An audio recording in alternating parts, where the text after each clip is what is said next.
comenzar. Antes de, digamos, hablar del tema específico, yo quería referirme en primer lugar a que este es una nueva culminación del desarrollo del mercado eléctrico regional, un nuevo hito, pero que ese hito y ese desarrollo fue concebido hace ya mucho tiempo.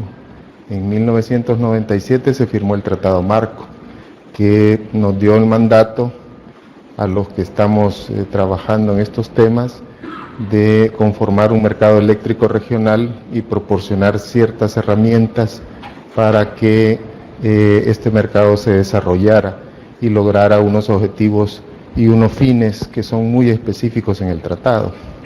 Entonces, como buenos ingenieros y abogados también, dimos ciertos pasos, y el primer paso que dimos fue hacer un diseño general del mercado, un diseño conceptual que nos permitiera tener una idea clara de cómo desarrollar luego un diseño detallado y finalmente una regulación específica. Este diseño general, que fue culminado en abril del año 2000, o sea, ya tiene 14 años, ya va a tener 15, concibió una herramienta que se llama derecho de transmisión. En el diseño general esa herramienta recibía el nombre de derecho de congestión, pero en general el concepto es el mismo, y ahora vamos a tratar de explicar en este seminario lo que está asociado a este concepto. A mí me pidieron hablar de la integración eléctrica regional y qué beneficios trae el disponer de contratos que tengan energía firme y los derechos de transmisión asociados, que en este caso son derechos firmes. Bueno, en primer lugar, yo quiero comenzar haciendo un pequeño análisis de la integración eléctrica regional, lo que significa, porque... ¿sí? Okay. Bien, me pidieron que hablara más fuerte, así que espero cumplir. Bien, quería mencionar que muchos de nosotros hablamos de integración eléctrica regional, pero no sabemos lo que significa o no sabemos exactamente la fase en que estamos. Yo quiero mencionarles que la integración eléctrica, en mi concepto, tiene tres fases. Una primera fase es cuando desarrollamos líneas de interconexión entre nuestros países y hacemos acuerdos o tratados binacionales con armonización regulatoria binacional. Eso lo hicimos, como está en la lámina, desde 1976, cuando se inauguró la primera interconexión entre Honduras y Nicaragua. Y seguimos así hasta la última interconexión de este tipo, es la de México-Guatemala en el 2010. Es un largo desarrollo de expansión bilateral de la transmisión. Y luego, a pesar de haber hecho esto, los países continúan con sus procesos de expansión individual de la generación, y la operación se vuelve una operación bilateral y también una operación multilateral.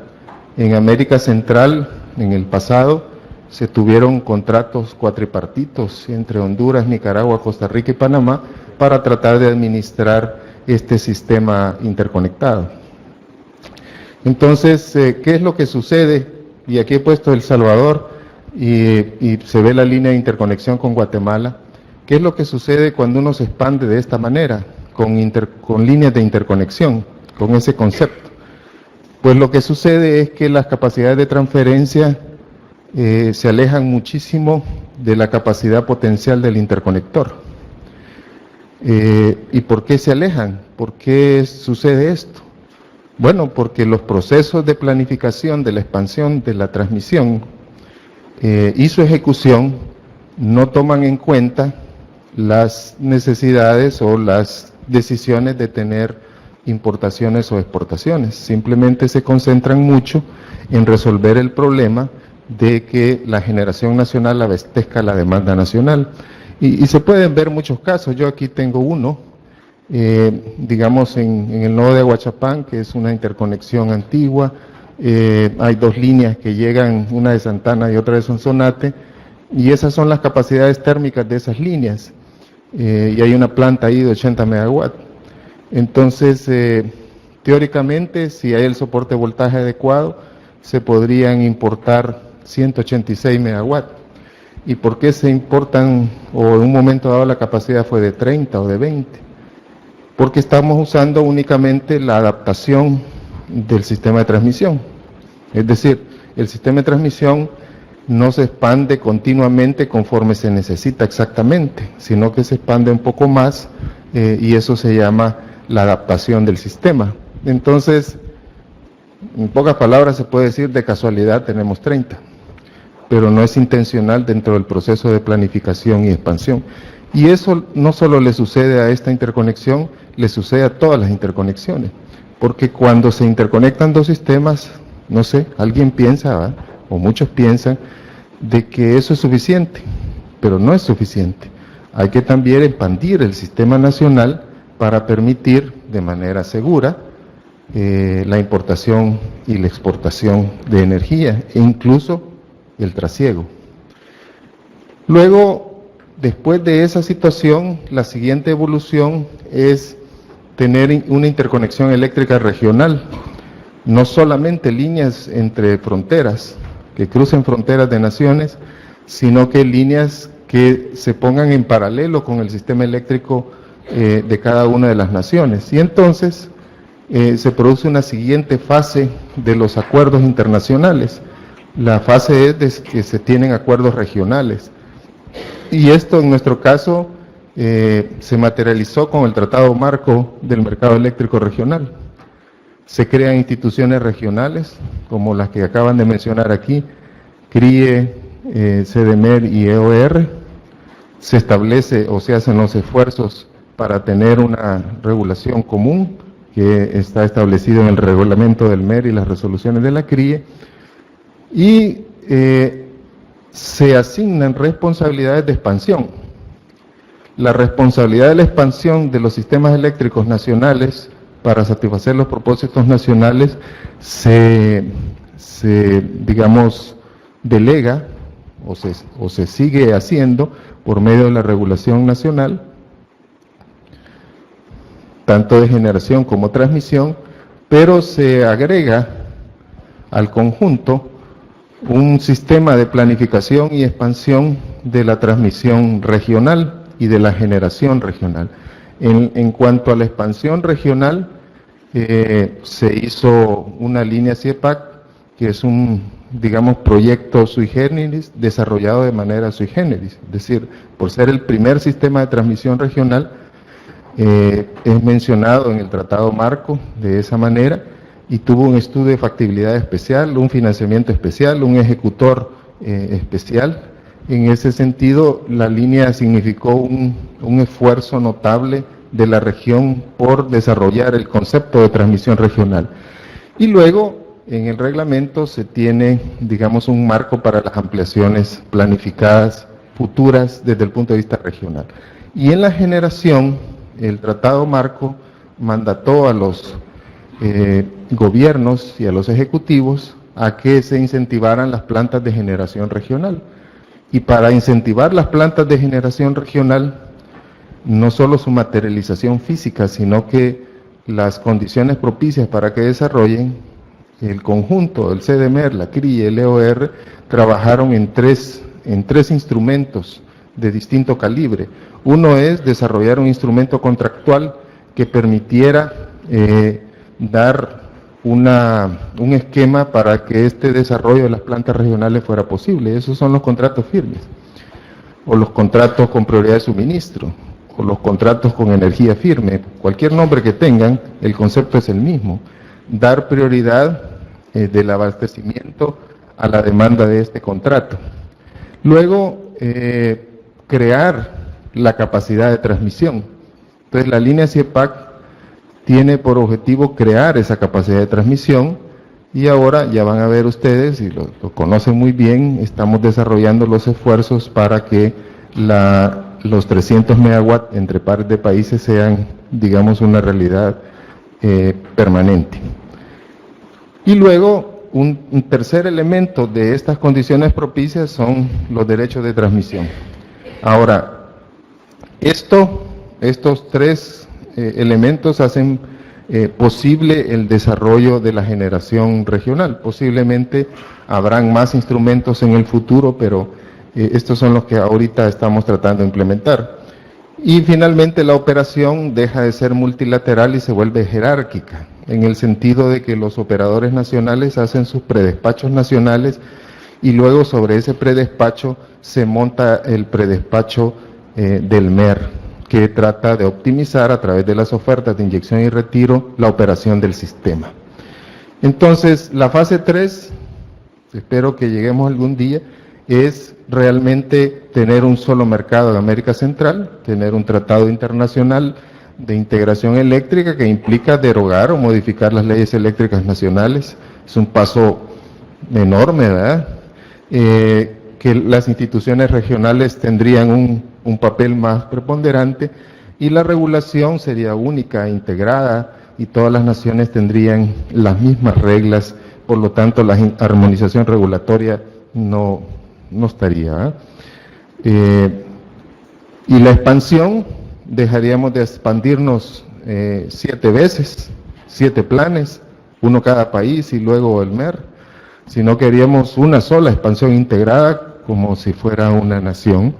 Y también la generación. Esto producirá, obviamente, unos ahorros, digamos, importantes al tener un solo mercado. Y finalmente, la operación, pues, siempre sería jerárquica. Pero bueno, no estamos ahí, estamos en la fase 2, donde estamos tratando de perfeccionar las herramientas para operar 7 mercados, 6 mercados nacionales y un internacional. Entonces, yo quiero hablar del contexto de los contratos con energía firme, y es un contexto de generación regional. En el artículo 9 del tratado y en el 18 del segundo protocolo, se estableció primero un mandato a que los gobiernos deben establecer estas condiciones propicias para el desarrollo de las plantas eléctricas de carácter regional. ¿Y por qué hay plantas de carácter regional? Uno se hace una pregunta, ¿y qué es eso? ¿Por qué hay de esas plantas? Porque en muchos sistemas todavía el tamaño de nuestros sistemas es pequeño, y el poner una planta de 600 megawatts de gas natural en ciclo combinado en algunas naciones resulta imposible, ¿verdad? Porque su demanda es de ese calibre y no se pueden poner toda la generación en una sola planta. Y luego, por otras razones de economía de escala. Entonces, el artículo 18 del segundo protocolo le asigna al CDMER esa responsabilidad de formular esas condiciones propicias. Por el momento, el CDMER ha decidido que le implementemos, junto con la CRI y el EOR, las condiciones que se diseñaron desde el año 2000, y que hemos venido desarrollando. En el 2005 marcó otro hito porque se aprobó el reglamento, luego se desarrolló todo el sistema de informático, que van a ver ustedes sus resultados en los años 2007, 2008 y finalmente la versión actual. Entonces vamos a comentar un poco esos 3 elementos que están en la regulación regional.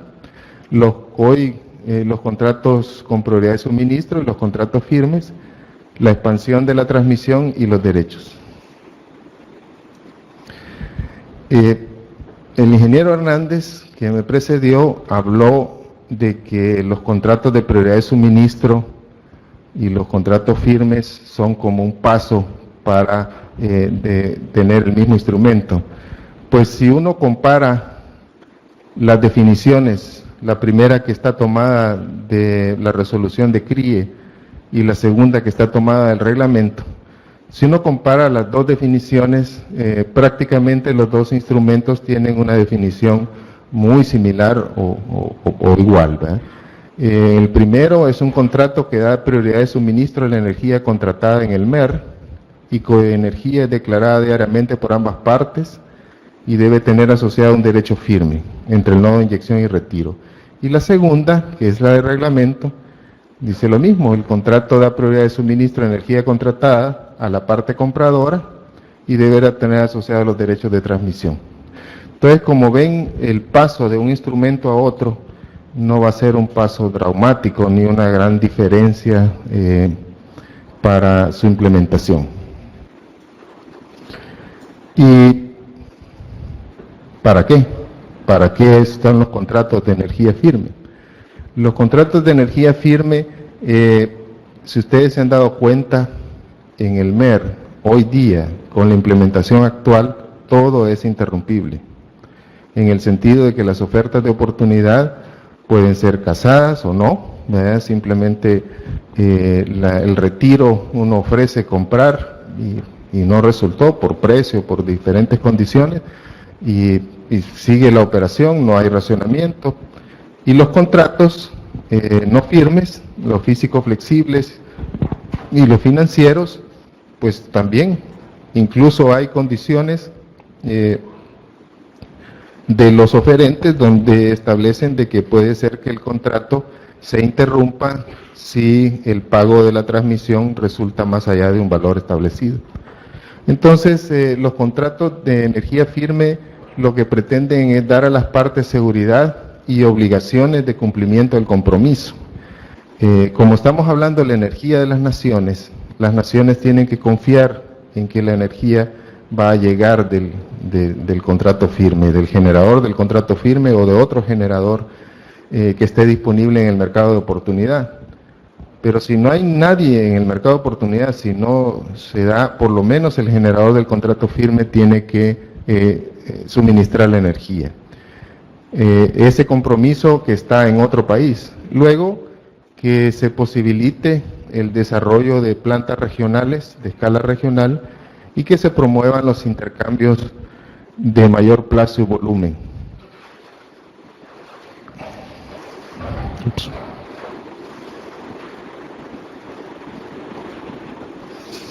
Entonces, antes de analizar esto de intercambios de mayor plazo y volumen y su relación con la línea CIEPAC y el desarrollo futuro del mercado, les quiero comentar un poco lo que estamos trabajando y que vamos a trabajar en un futuro cercano, las tres entidades, en desarrollar y perfeccionar el mercado eléctrico regional. Primero, todos sabemos que hay un problema de expansión de la transmisión, porque las capacidades de transmisión regional todavía no alcanzan los objetivos que nosotros nos trazamos, y entonces las tres juntas directivas del CDMER, CRIE y EOR han mandatado de que desarrollemos una regulación regional y sus interfaces correspondientes para que estas planificaciones de la expansión de la transmisión se coordinen y se pueda en un momento dado, digamos, tener un seguimiento más estrecho de los refuerzos nacionales de transmisión y de las ampliaciones planificadas, incluyendo el segundo circuito de la línea CIEPAC, que es una inversión que se ha hecho dejándola prevista a lo largo de toda la línea. Y con respecto a los derechos de transmisión, también las tres entidades han mandatado de que se complete el desarrollo regulatorio para los derechos de transmisión de largo plazo. En la generación regional se está desarrollando un estudio muy ambicioso, que es el primer estudio de planificación regional, que lo está desarrollando un equipo de consultores con la coordinación del EOR y el CDMER, para determinar en este sistema regional plantas candidatas que puedan ser susceptibles a poderse licitar, es decir, desarrollar la regulación, que es el último punto que está ahí, y la armonización regulatoria para hacer licitaciones de compras de electricidad a nivel regional. Bueno, ahora los beneficios. Entonces, hemos visto que pues estamos tratando de cumplir en conformar un mercado, en tener instrumentos de plantas de generación regional. Entonces, Los beneficios de la integración eléctrica se producen en dos frentes. Un frente es la operación de los sistemas eléctricos y otro frente es en la expansión. En el frente de la operación es casi como cualquier operador nacional, es decir, tiene una cantidad de recursos disponibles y esos recursos deben ser operados de tal manera que se logre un óptimo económico cumpliendo con criterios de calidad, seguridad y desempeño nacionales. Entonces se tienen muchos métodos de hacer esto, pero en el fondo es lo más sencillo es despachar, programar el despacho de las máquinas más baratas y luego las más caras. Eso es, digamos, toda la filosofía. Entonces, en este caso teníamos un reto, que teníamos 6 despachos y cómo optimizar el despacho regional basado en esos 6 despachos. Pues yo pienso que lo estamos logrando. Digamos, el volumen de transacciones es un reflejo de la optimización. Las transacciones se dan porque hay posibilidades de intercambios de energía económicos. El que compra, pues obviamente tiene beneficios y también el que vende. Entonces ese es, digamos, un primer beneficio. Y luego hay otros que los vamos a trabajar y los estamos trabajando. Por ejemplo, hemos recién terminado un análisis de reservas de operación, de la reserva de regulación primaria y secundaria, para reexaminar, digamos, los parámetros que estamos usando y si podemos disminuir esas reservas y de tal manera de que haya más disponibilidad para intercambios. Obviamente hay intercambios económicos de energía, porque si no fueran económicos pues simplemente no se dieran. Y la mejora en la utilización de las centrales. Esto es lo que estamos ahorita haciendo y creo que lo podemos mejorar todavía más. Pero también hay beneficios económicos de la expansión. La expansión eléctrica de nuestros sistemas está basada en un concepto de expansión individual. Cada país se expande individualmente para satisfacer su propia demanda y se ha demostrado desde que se empezó a analizar el tema y cada año que el grupo de trabajo GTPIR del SEAC lo hace, se ha demostrado que una expansión integrada de la generación y de la transmisión produce importantes beneficios en el sistema.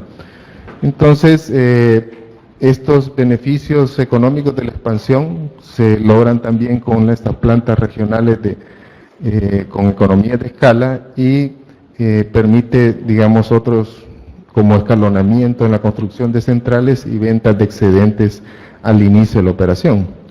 Yo quiero mostrarles a ustedes un estudio viejito, ¿verdad?, que es el estudio del proyecto CIEPAC en 1997, desarrollado por el Instituto de Investigaciones Tecnológicas y Power Technologies Inc. de los Estados Unidos, donde muestra en esa gráfica de que los beneficios son crecientes en la medida que hayan escenarios de mayor integración, tanto en la operación como en la expansión. Incluso el primer escenario, donde hay cero coordinación de la operación y cero coordinación de la planificación de la expansión, produce beneficios negativos. Entonces, las dos conclusiones que podemos sacar de esa lámina es que el beneficio neto del proyecto aumenta en la medida que aumenta el grado de coordinación de la operación y de la expansión de la generación que se alcance a nivel regional. Y cuando hay una alta integración, entonces los ahorros que se obtienen en estos costos de operación e inversión compensan ampliamente la inversión en aquel entonces de la línea CIEPAC. Sin embargo, después de 1997 sucedieron muchísimas cosas, ¿verdad? Los sistemas cambiaron, se expandieron, los mercados se abrieron, desaparecieron, digamos, la verticalidad de las empresas, etcétera, en muchas de las naciones, y los costos de desarrollo del proyecto CIEPAC fueron más altos. Entonces siempre cabía la pregunta si esa idea original en realidad seguía siendo válida. Pues se hizo un análisis bueno, antes de llegar a eso, los beneficios que se esperaban era una reducción entre el 14 y el 23% del costo incremental promedio de largo plazo. Pero volviendo al tema, se hizo un análisis ex post hace un año, donde se usaron los datos del GTPIR, del SEAC, para analizar si esa situación, si esos beneficios crecientes en la medida de que se tiene la integración, realmente se dan. Entonces, se hizo nuevamente el análisis y se encontró el mismo patrón, de que en la medida de que nosotros, en América Central, operemos bien las instalaciones que tenemos y que se van produciendo, obtenemos beneficios. Y si logramos esparcirnos coordinadamente, también hay mayores beneficios. Ponemos en marcha el segundo motor. Y entonces las conclusiones del análisis ex post son las mismas del análisis ex ante en 1997, ¿verdad? Que han pasado ya muchos años y se mantiene, digamos, las premisas básicas de la iniciativa. Ahora los costos incrementales promedio de largo plazo esperados cayeron del 10 al 15%. Y una cosa importante, que es una cuestión paramétrica que la vamos a ir siguiendo, sobre todo a partir de junio del 2013, es qué porcentaje de intercambios tenemos con respecto a la demanda. Entonces, en los escenarios que son de integración, de planificación, de la expansión completa, se logra llegar hasta el 20% de intercambios con respecto a la demanda de energía de América Central.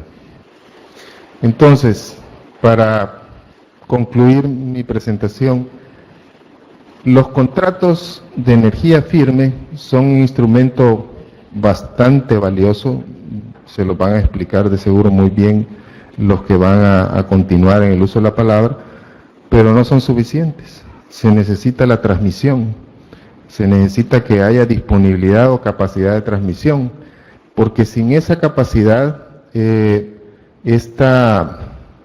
estos contratos no se pueden ejecutar. Simplemente si usted hace un compromiso en otro país y quiere ejecutar el contrato y de pronto ya no puede pasar por ahí, entonces simplemente se vuelve, digamos, una utopía. Entonces necesita la capacidad de transmisión, y los derechos de congestión o los derechos de transmisión son un instrumento para que esa capacidad de transmisión se mantenga. Luego, si usted tiene los contratos y la capacidad de transmisión, uno puede pensar que se puede quedar con contratos de corto plazo, de un año, de un mes. Pero aunque tendrán impacto, y esto es lo que vamos a hacer el próximo año, el verdadero impacto o el verdadero motor de los beneficios, el segundo motor de los beneficios, son la generación regional. Plantas de gran tamaño que nos den verdaderas economías de escala. Los esfuerzos de gas natural que ustedes ven que se están haciendo tanto en El Salvador como en Panamá, tienen un problema de escala. Su tamaño es relativamente chico y eso hará de que los precios de gas que puedan conseguir serán con ventajas limitadas. Entonces, lo que se necesita son las tres partes y que las tres partes estén coordinadas para que se puedan desarrollar. Y esto es como estamos ahora, tenemos un porcentaje de crecimiento anual de 133%, estamos alcanzando ya los 1.342 gigavatios hora anuales. Esta es una gráfica que cada punto significa un volumen anual 12 meses atrás. Y lo que nosotros deseamos es que este crecimiento que está impulsado por la optimización de la operación, también se impulse por la expansión de la generación. Y para eso tenemos que poner en marcha los instrumentos de los contratos firmes, los contratos de prioridad de suministro, los derechos de transmisión y el esfuerzo por alcanzar los niveles de transmisión que nos habíamos propuesto. Recuperar la capacidad de transmisión de 300 megawatts y mantenerla en el tiempo, porque no solo es hacer unas obras para que el año 14, el año 15 o 16 tengamos esa capacidad, sino que la tengamos de forma permanente. Bueno, y estos son los compradores, vendedores. Los verdes son los de Guatemala, ¿ya? Son los grandes vendedores en los últimos años, una gráfica, digamos, mensual. Y aquí se puede ver muchos ejemplos de cómo se aprovecha las ventajas de la operación en el mercado. Vemos en el último mes que Panamá vendió una cantidad importante de energía porque todos conocemos el problema de que la capacidad hacia el centro es un poco limitada y tuvo digamos una capacidad de generación hidroeléctrica importante. Y luego Honduras se ha vuelto, que es anaranjado por aquí, un participante importante del mercado, está comprando energía, esperamos que lo haga más por su propio beneficio, ¿verdad? Y El Salvador, que vemos que aprovecha oportunidades de compra de energía y también de venta cuando hay así se dan las condiciones. Entonces, el mercado no tiene una sola dirección, tendrá múltiples direcciones en la medida de que los sistemas se desarrollen. Bueno, esto era lo que quería comentarles. Muchas gracias.